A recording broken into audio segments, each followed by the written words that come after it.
ವೀಕ್ಷಕರೇ ನಮಸ್ಕಾರ. ಹಳಿಯಾಳದಲ್ಲಿ ಇಂದು ನಡೆಯಲಿರುವ ರಾಷ್ಟ್ರ ಹಾಗೂ ಅಂತಾರಾಷ್ಟ್ರೀಯ ಕುಸ್ತಿ ಪಂದ್ಯಾವಳಿ. ಹೌದು ವೀಕ್ಷಕರೇ, ಉತ್ತರ ಕನ್ನಡ ಜಿಲ್ಲೆಯ ಹಳಿಯಾಳ ತಾಲೂಕಾ ಕುಸ್ತಿಗೆ ಪ್ರಸಿದ್ಧವಾಗಿದ್ದು, ಇಂದು ಶ್ರೀ ರಾಜು ಮಾರುತಿ ಪೇಜೋಳಿಯವರ ಆಶ್ರಯದಲ್ಲಿ ನಡೆಯುತ್ತಿರುವ ರಾಷ್ಟ್ರ ಮತ್ತು ಅಂತಾರಾಷ್ಟ್ರೀಯ ಕುಸ್ತಿ ಪಂದ್ಯಾವಳಿಗೆ 240 ಕುಸ್ತಿಪಟುಗಳು ಈಗಾಗಲೇ ಆಗಮಿಸಿದ್ದು, ಖಾಲಿ ಜಂಗಿ ಕುಸ್ತಿ ಅಖಾಡ ಸಿದ್ಧವಾಗಿದೆ. ಇಂದು ನಡೆಯುತ್ತಿರುವ ಈ ಕುಸ್ತಿ ಆಟಕ್ಕೆ ಕ್ರೀಡಾಭಿಮಾನಿಗಳು ತುಂಬು ಹೃದಯದ ಅಭಿಮಾನಗಳೊಂದಿಗೆ ಹಾರೈಸಿ ಹರಿಸುತ್ತಾ ಅಭಿಮಾನ ತೋರಿಸುವುದು ನೋಡಿದರೆ ಕ್ರೀಡೆಗೆ ನೀಡುತ್ತಿರುವ ಬೆಂಬಲ ಮತ್ತು ಸಹಕಾರ.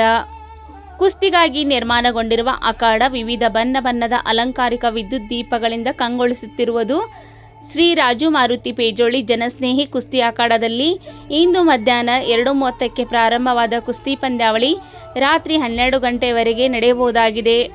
ತಪ್ಪದೆ ಈ ಕುಸ್ತಿ ಪಂದ್ಯಾವಳಿಗಳನ್ನು ವೀಕ್ಷಿಸಿಕೊಳ್ಳುವ ಅಭಿಮಾನಿಗಳು ಆಗಮಿಸಲು ಶ್ರೀ ರಾಜು ಮಾರುತಿ ಪೇಜೋಳಿ ಜನಸ್ನೇಹಿ ಸಂಘಟನೆಯಿಂದ ಹೃದಯಪೂರ್ವಕವಾಗಿ ಸ್ವಾಗತಿಸುತ್ತಿದ್ದಾರೆ.